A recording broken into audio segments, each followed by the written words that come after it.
Hey everyone, Noir here. Let's get into today's Reddit story. I carelessly made a comment about my husband's manhood during a heated argument, and now it feels like he's emotionally checked out of our marriage. I never imagined that one careless remark could undo everything I thought I understood about the life we'd built together. It was one of those awful moments fueled entirely by frustration, where I spoke before I even stopped to think. I was angry, furious if I'm being honest, and the words came out before I had any chance to take them back. The damage was done, and since then, nothing has felt the same. It started like any ordinary evening. We'd been arguing for what seemed like hours. The tension in the house was so thick it felt like you could cut it with a knife. Honestly, it wasn't anything unusual. The little things had been piling up for a long time. Missed dinners, chores left undone, small resentments we both kept pretending didn't exist. But last night, everything finally boiled over. I reached a point where I simply couldn't keep it inside anymore. Like always, it all started over something small. He made dinner but left the kitchen a mess afterward, and when I pointed it out, he just shrugged as if it didn't matter. That was the moment I lost my temper. He told me I was overreacting. As soon as he said that, every frustration I'd been holding on to came rushing out. His constant dismissiveness, the lack of effort I'd been seeing, the way he'd seemed so distant from me lately. It all hit me at once like a fire catching. The argument escalated fast. I raised my voice and demanded that he stop pretending everything was fine when it clearly wasn't. Then something inside me snapped. Maybe it was the heat of the moment, or maybe it was years of bottled-up frustration finally coming out. Either way, I made a terrible mistake. I shouted that he couldn't even satisfy me in bed anymore. I just kept talking without thinking about how hurtful my words really were. I told him our intimacy had become mechanical, that I'd stopped feeling the connection we once had, and that I no longer felt important to him. But I didn't stop there. I went even further. I told him there was nothing left about his manhood to be proud of anymore. I said it felt like only a shadow of what it used to be. The instant those words left my mouth, I watched his face change. At first, it wasn't anger or even shock. It was something much worse. It looked like deep, overwhelming disappointment. His eyes became empty and distant, as though I'd just confirmed a fear he'd been carrying inside. Then there was silence. A long, crushing silence where neither of us knew how to repair what I'd just broken. He didn't say a single word. He didn't argue or defend himself. He simply turned around, walked out of the room, and left. At first, I thought he'd come back. I thought maybe he'd cool down, maybe we'd apologize to each other and talk everything through, but that never happened. The rest of the night passed in a numb haze. I barely slept because I couldn't stop thinking about what I'd said. When I woke up the next morning, though, something had changed. He was already awake, but he wouldn't even look at me the way he normally did. He barely spoke to me. I tried walking over to him to say something, but he only gave me a stiff nod before walking away. The house felt cold, almost empty. It wasn't the rooms themselves. It was the space between us. With every passing hour, the distance seemed to grow. It felt like I was living with a stranger instead of the man I'd spent so many years with. I could almost feel walls going up between us, one brick at a time. I tried to fix things. I really did. I made breakfast, but he never sat down with me. I poured him a cup of coffee, and he didn't even acknowledge it. Those little things I'd always done to show I cared suddenly meant nothing. It was like he couldn't even bear to look at me, like being near me was the last place he wanted to be. Somewhere during that day, I realized I hadn't seen him smile once. The man I married, the one who always made jokes, pulled me into his arms and laughed at my terrible puns, felt like he was gone. I wanted to apologize again, but I didn't even know where to begin. It wasn't just about that argument anymore. It was about everything. My words had hurt him far more deeply than I'd realized. Maybe that's why he'd completely shut me out. I touched something I never should have. I honestly don't know how to fix it, or if it can even be fixed. I'm writing this because I don't know what else to do. I don't know if it's possible to take back what I said. It isn't only about that one comment anymore. It's the way he looks at me now, like he doesn't even recognize me. It's like something fundamental between us has changed. The distance separating us feels like an ocean, and no matter how hard I try to reach him, it only seems to get wider. The hardest part is that he refuses to talk about any of it. He won't open up, and I don't know how much longer I can live with this silence that keeps getting louder every single day. Update 1. It's been a couple of days since I first wrote this, and things have only gotten worse. Well, he's still keeping his distance from me, and the tension in the house is almost unbearable. I've apologized. I truly have. But every time I try, he just nods quietly and answers me with His responses are short and distant. He's cold toward me, and more I feel like he's shutting me out for good. I kept hoping we could sit down and talk everything through, but every time I try to bring it up, he closes off completely. I've never seen him act like this before. It's as if I don't even exist to him anymore. I keep searching for some way to make him see me again, to make him feel something again. But lately I've started wondering if that will ever happen. The silence between us has become unbearable. It's the kind of silence that slowly eats away at you from the inside, making you question every word you've spoken and every decision you've made. I keep trying to convince myself this isn't the end, that we're just going through a rough patch. But deep down, I can feel the weight of what I did. And I can't ignore the possibility that this time I pushed things too far. This morning I woke up and found him already sitting in the living room. He wasn't watching television. He wasn't scrolling through his phone. He was just sitting there staring at the wall. The television was off and he looked completely lost in his own thoughts, somewhere I couldn't reach him. I stood in the doorway for a few seconds, debating whether I should say anything at all, but I knew I couldn't keep avoiding it. I had to keep trying, even if he didn't want to hear it. "Hey," I said quietly, my voice trembling. "Can we talk?" His eyes shifted toward me for a moment before drifting away again. The expression on his face wasn't anger anymore. It wasn't even disappointment. It was emptiness. And somehow that hurt even more. "I don't know what you want me to say," he finally muttered. His voice was tight, but there was almost no emotion left in it. "You've already said everything." Those words hit me harder than any argument we'd ever had, because it wasn't just about the fight itself. It was about the way I'd torn him apart. I had aimed directly at the thing that mattered most to him, his pride. Now I could see it in everything he did. He wasn't only hurt, he was humiliated. I understood that now. I tried to reach out again, but he immediately pulled away and stood up. "Just leave it, okay? I need some space." I didn't even know what that meant anymore. How much more space could there possibly be between us? It already felt like we were living in completely different worlds. The day dragged on endlessly, and with every passing hour, the house felt smaller and more suffocating. I went through my usual routine, cleaning, cooking, trying to create some sense of normalcy. But nothing felt normal. I wasn't sure it ever would again. Every room reminded me of what I'd done. Every glance in his direction felt painful. He was still physically there, but emotionally he felt miles away. That evening, I tried once more. I was exhausted from the silence and tired of pretending things might somehow fix themselves.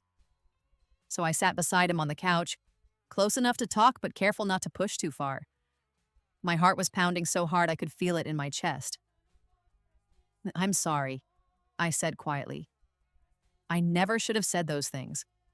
I was angry, and Stop!" He cut me off immediately. His tone was sharp enough to make me freeze. "Just stop apologizing." I stared at him. "It's not about the apology anymore," he continued. "It's about what you said. It's about what you really think of me." The words felt like a slap across the face. "I didn't mean it like that," I replied quickly. But my voice shook and I could see the doubt in his eyes. He didn't believe me. "I was frustrated," I said. "I was angry and—" "Frustration doesn't make someone say things like that." He interrupted me again. His voice was quieter now, but no less cold. You don't just take words like that back? I swallowed hard, trying to force down the lump in my throat. I know, I whispered. I honestly don't know why I said it. It was cruel. It was stupid. But that's not how I feel about you. I swear it isn't. He didn't answer. For a long time, he just sat there in silence. The distance between us seemed to grow all over again, becoming heavier and harder to breathe through. Finally, he spoke. I don't know if I can forget it. His voice sounded soft and far away. I can't just unhear those words.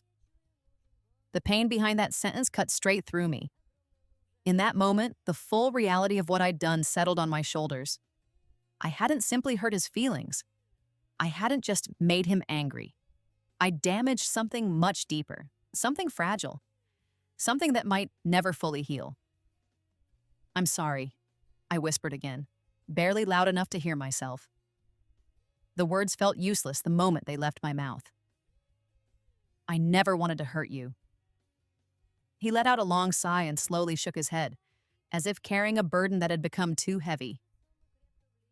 I know you didn't mean to, he said. But it's not about what you meant. It's about what you said. And that was all.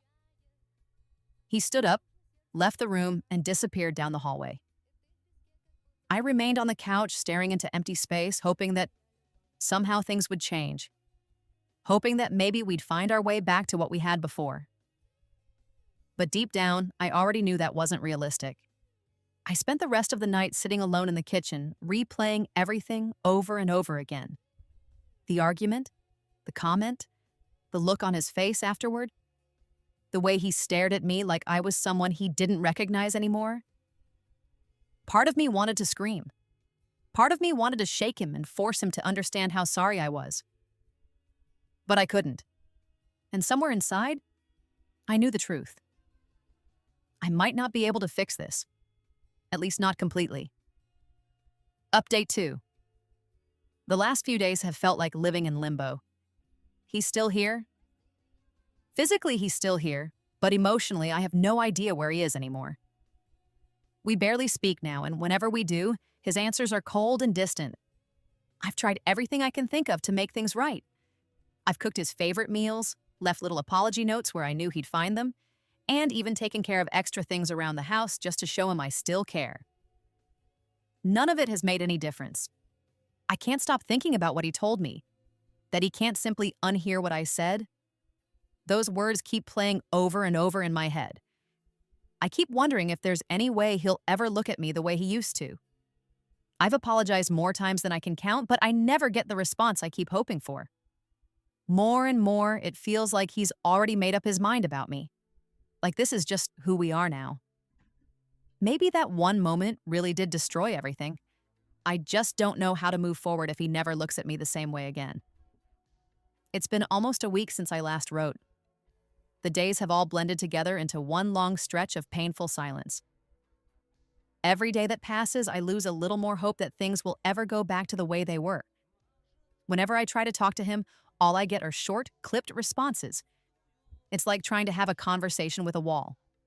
The man I married, the one who used to joke around with me and stay up talking for hours, feels like he's disappeared. I keep asking myself the same questions.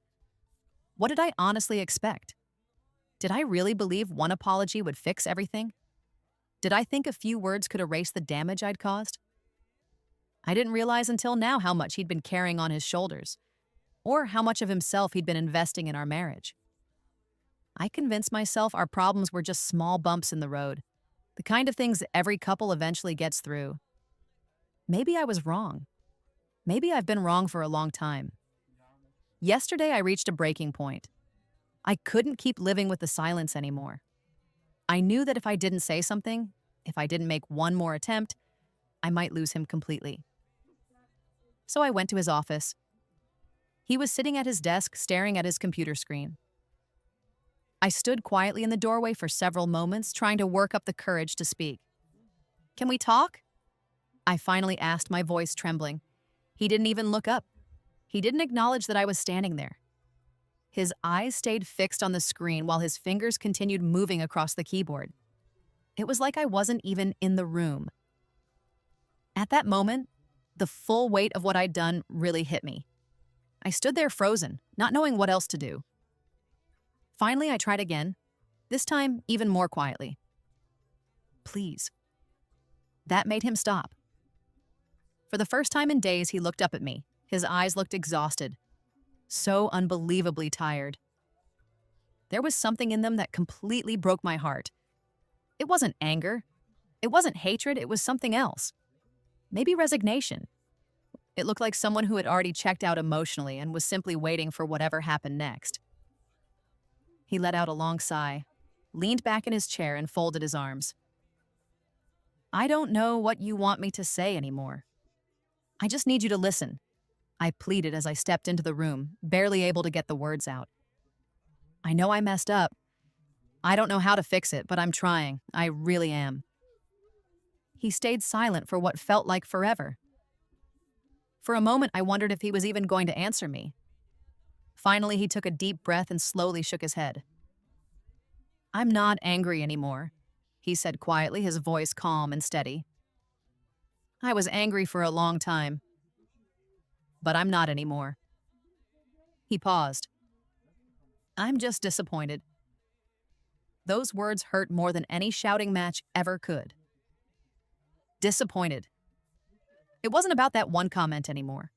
It wasn't even about the fight. It was about the trust we'd built together, the connection we'd shared, everything I'd slowly damaged until it finally broke. I never wanted to make you feel that way, I whispered, my throat tightening. I never meant to tear you down. He looked directly at me. For just a second, I saw something in his eyes. Pain. You didn't just tear me down, he said softly. You tore us down. Those words settled over me like a weight I couldn't escape. For the first time in days, I truly understood how serious this had become. It wasn't only about one cruel comment. It wasn't only about one argument. I'd hurt him in a way that couldn't simply be undone. I'd made him feel small. And once you make someone feel that way, rebuilding what was broken becomes incredibly difficult. I know, I managed to say, my voice catching. I know, and I don't know how to fix it. I don't even know if I can. He leaned forward in his chair and folded his hands together. I don't know either, he answered quietly. I don't know if I'll ever forget what you said. I don't know if I'll ever be able to look at you the same way again. That was the hardest part, because I didn't have an answer. I didn't have a solution. There were no perfect words left that could undo what I'd done. All I had was the truth. I'd hurt him. And I couldn't take it back. The rest of our conversation blurred together. We sat there talking in circles, trying to find a path through the wreckage of what had once been a happy marriage. But no matter how many times I apologized, no matter how much I begged him to give us another chance, it felt like we kept drifting farther apart instead of closer. Finally, he stood up, ran a tired hand through his hair, and looked at me with complete exhaustion on his face. I don't know where we go from here, he said quietly. But I need time. Time to think. Time to figure out whether I can ever look at you the same way again. Again. I watched him walk out of the room. For the first time since all of this started, I didn't follow him. I didn't ask him to stay. I didn't beg him to give me another chance. Deep down, I knew he was right. He needed space. He needed time to sort through everything that had happened. And I had to let him have it. I had to let him decide for himself whether he could forgive me, whether there was any chance we could rebuild what we'd spent years creating together. So now all I can do is wait. Wait for him to come back, or wait for the silence between us to swallow what's left of our marriage. I honestly don't know if we're going to make it through this. I don't know if we can ever heal from everything that's been said and done. But one thing I do know is that I'll never forget the look in his eyes when he told me he was disappointed. And I don't think I'll ever forgive myself for being the one who put that look there. Update 3. It's been more than a week now, and although the silence hasn't disappeared, something has changed. He started talking to me a little more. It's not like it used to be. The warmth is still gone. but at least he acknowledges me now instead of acting like I'm invisible. We've had a few conversations over the last several days. They're always awkward, always cautious. It feels like we're both walking on eggshells, carefully choosing every word because we're afraid of saying the wrong thing again. I still don't know where any of this is leading. I don't know if we'll ever get back to the relationship we once had. Maybe we won't. But I'm holding on to one small piece of hope. A fragile hope that maybe, just maybe, we still have a chance to rebuild what we almost lost. So I'm going to keep trying. I have to. Because if this experience has taught me anything, it's that words carry more weight than we realize. They have the power to destroy something you've spent years building, but they also have the power to help rebuild it. Right now, more than anything else, I'm hoping ours can still rebuild what I nearly tore apart.